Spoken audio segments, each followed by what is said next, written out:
مجھے بہت اچھا لگ رہا ہے، آج میں مکمل ہو گئی ہوں۔ صرف تم نہیں بلکہ ہم دونوں کو اس نعمت سے نواز کر ہمارے رب نے ہم دونوں کو مکمل کر دیا ہے۔ اب تم نے اپنا بہت خیال رکھنا ہے، زیادہ سے زیادہ خوش رہنا ہے، کیونکہ مجھے اپنا بیبی ہنسمکھ چاہیے تمہاری طرح۔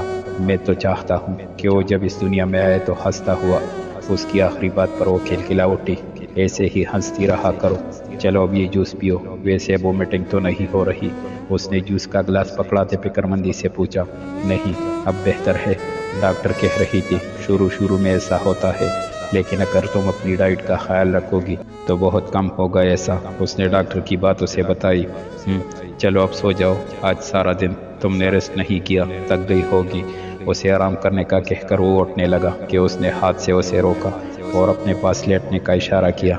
اس کے روکنے پر وہ مسکراتا اس کے پہلو میں بیٹھا اور اس کے بالوں میں انگلیاں چلانے لگا۔ اس کی انگلیوں کا لمس محسوس کرتی، اپنے اندر سکون اترتا محسوس کرتی وہ نیند کی وادی میں چلی گئی، جہاں آج ایک نیا وجود بھی اس کا خواب میں منتظر تھا۔ صبح وہ اٹھا تو اس کا سر بھاری ہو رہا تھا۔ اس نے اپنا دکھتا سر ہاتھوں میں تھاما، کچھ دیر یوں ہی سر کو ہاتھوں میں تھامے وہ بیڈ پر بیٹھا رہا۔ پھر جب کچھ حواس بحال ہوئے تو فریش ہونے واش روم چلا گیا۔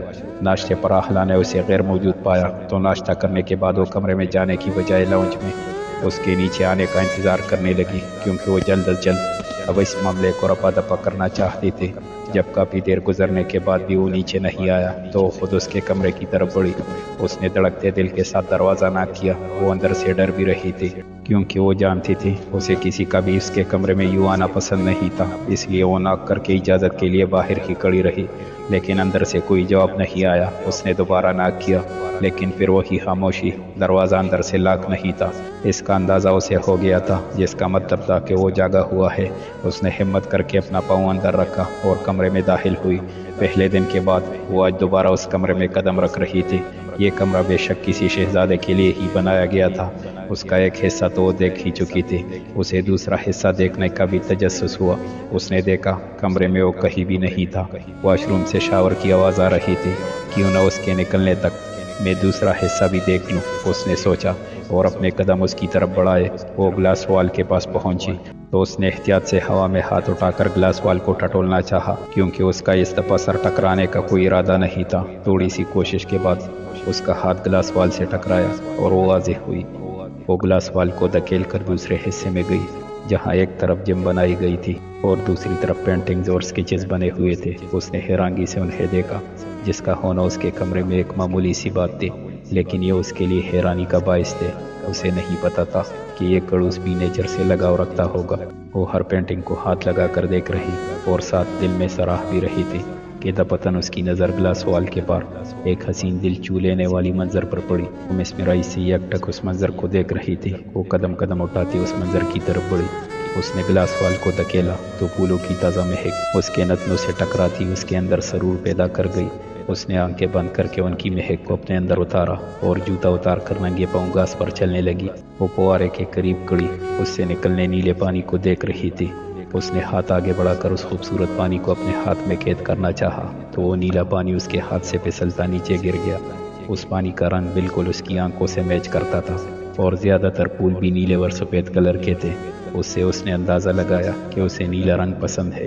وہ باہر آیا تو اس نے چاروں طرف کمرے میں دیکھا، لیکن کوئی بھی نہیں تھا۔ شاور لیتے ہوئے اسے ایسا لگا کہ جیسے کوئی اس کے کمرے میں موجود ہو۔ اس کی نظر گلاس وال پر پڑی جو کہ ویزیبل تھی۔ وہ کھولتے دماغ کے ساتھ گلاس وال کو دھکیلتا اندر بڑھا۔ بھلا کسی کی ضرورت تھی کہ وہ بنا اس کی اجازت کے اس کے کمرے میں داخل ہوتا؟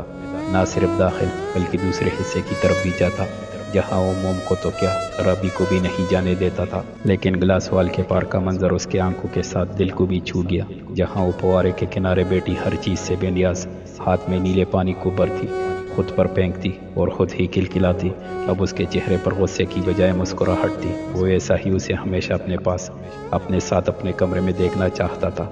وہ چلتا اس کی طرف آیا، اس کی آنکھیں ابھی بھی اس پر ٹکی تھی، جو اس کی آمد سے بے خبر اپنی دنیا اپنی موج میں مگن تھی۔ وہ اس طرح بیٹھی تھی کہ اس کا ایک رخ عاجل کی طرف تھا۔ وہ اس کے پیچھے کھڑا ہوا اور جھک کر اسے کان میں گڈ مارننگ کہا۔ وہ جو یہاں آ کے سب بھول بال کر اس خوبصورتی میں کھو گئی، پیچھے سے اس کی آواز پر ہڑبڑا کر آگے گرنے کو تھی کہ اس نے اپنا ہاتھ اس کے پیٹ پر رکھ کر اسے آگے گرنے سے بچایا۔ وہ ساکت سی سب بھول کر اب اس کا ہاتھ اپنے پیٹ کے گرد لپیٹا دیکھ رہی تھی۔ وہ آدھے سے زیادہ اس پر جھکا ہوا تھا۔ اس نے اس کے گرد لپیٹے ہاتھ کی مدد سے اسے اٹھایا۔ وہ اب کڑی اس کے ساتھ چپکی ہوئی تھی۔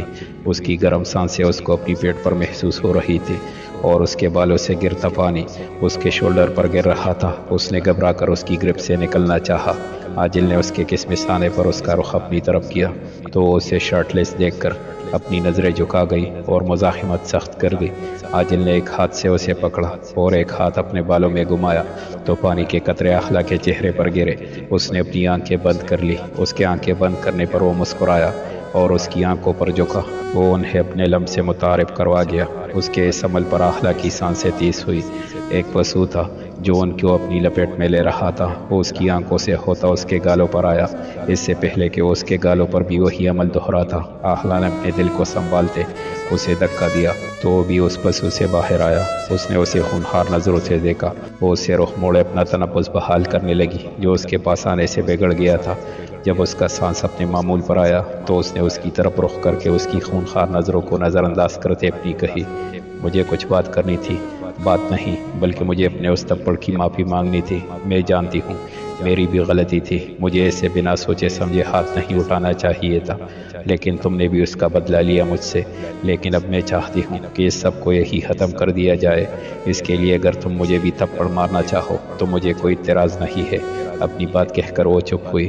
اور اگر میں معاف نہ کروں، تم سے مزید بدلہ لینا چاہوں تو، اور میں نے تمہیں کہا تھا کہ میں تم پر تمہاری سانسیں بھی تنگ کر دوں گا، لیکن ابھی تک میں نے ایسا نہیں کیا۔ اس کا کیا؟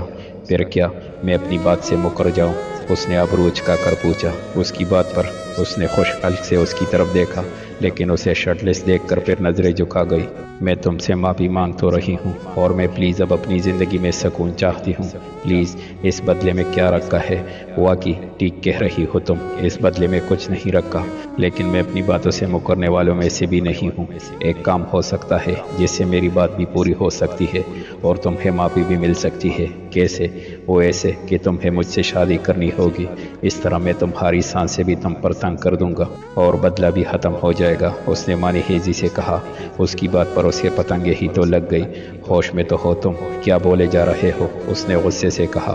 اس کا زبانی مطلب وہ اچھے سے سمجھ گئی تھی، تبھی لال پیلی ہوتے غصے سے بولی، اس میں غلط کیا ہے؟ کیا تم نے سنا نہیں ہے کہ جہاں نفرت پیدا ہوتی ہے وہیں سے عشق پروان چڑھتا ہے؟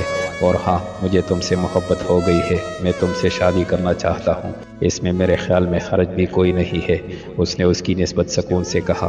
میں تم سے اپنے کیے کی معافی مانگنے آئی تھی، نہ کہ تمہاری فضول گوئی سننے۔ اور تم مردوں کو کیوں لگتا ہے کہ جب عورت معاف کر دیتی ہے تو اس کے دل میں تمہارے لیے کوئی جذبہ بھی پیدا ہو جاتا ہے؟ ایسا کچھ بھی نہیں ہے میرے دل میں تمہارے لیے، اور نہ تمہارے دل میں میرے لیے۔ اس لیے پلیز میری جان چھوڑ دو۔ تنگ آ گئی ہوں میں تم سے۔ تمہارے اس سو کالڈ بدلے سے میرا بھی دل کرتا ہے کہ میں بھی دوسروں کی طرح سکون سے زندگی گزاروں، اور یہ تب ہی ممکن ہے جب تم میری جان چھوڑ دو گے۔ اس لیے پلیز معاف کر دو مجھے۔ اس نے ہاتھ جوڑ کر ضبط سے کہا۔ اس کے جان چھوڑنے والی بات پر اس کی اوشن بلو آنکھوں میں ایک دم سرخی پیلی تھی۔ اسے بازو سے پکڑ کر وہ اس کے کان میں داڑا تھا، یہ جان تو کبھی نہیں چھوٹے گی، اور تم بھی اب سے اپنی کھلی اور بند آنکھوں سے میرے ساتھ زندگی گزارنے کے خواب دیکھنا شروع کر دو، کیونکہ بہت جلد تمہارے سارے حقوق میرے نام ہوں گے، پھر چاہے تمہاری رضامندی سے یا پھر زبردستی سے، لیکن دسترس میں تو تم میری ہی آؤ گی۔ میں خود کو موت کے حوالے کر دوں گی، لیکن کبھی بھی اپنے حقوق تمہارے نام نہیں کر دوں گی۔ اس نے مضبوطی سے کہا۔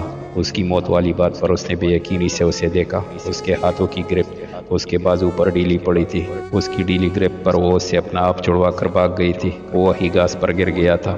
اس نے اپنے عمل سے اس کے اندر اتنا زہر، اتنی نفرت بھر دی تھی کہ وہ اس سے شادی کی بجائے موت کو گلے لگانا پسند کرتی تھی۔ موت والی بات اس کے دل پر خنجر کی طرح لگی تھی۔ وہ کسی کے بڑے سے بڑے دکھ پہ نہ رونے والا عاجل آج رو پڑا تھا۔ وہ وہاں سے بھاگتی سیدھا اپنے کمرے میں آئی تھی اور پوٹ پوٹ کر رو دی تھی، کیونکہ اس کی زندگی میں سکون نہیں تھا۔ کیا سارے غم اس کی زندگی میں ہی لکھے تھے؟ کب تم کام شروع کرو گی؟ وہ انسپکٹر ہمارے پیچھے پڑا ہے، اس نے چبا کر کہا۔ میں کیا کروں؟ وہ 2 دن سے نہیں آ رہی، نہیں تو میں اپنا کام کر چکی ہوتی۔ اور تم ذرا اپنا روب مجھ پر مت جمایا کرو۔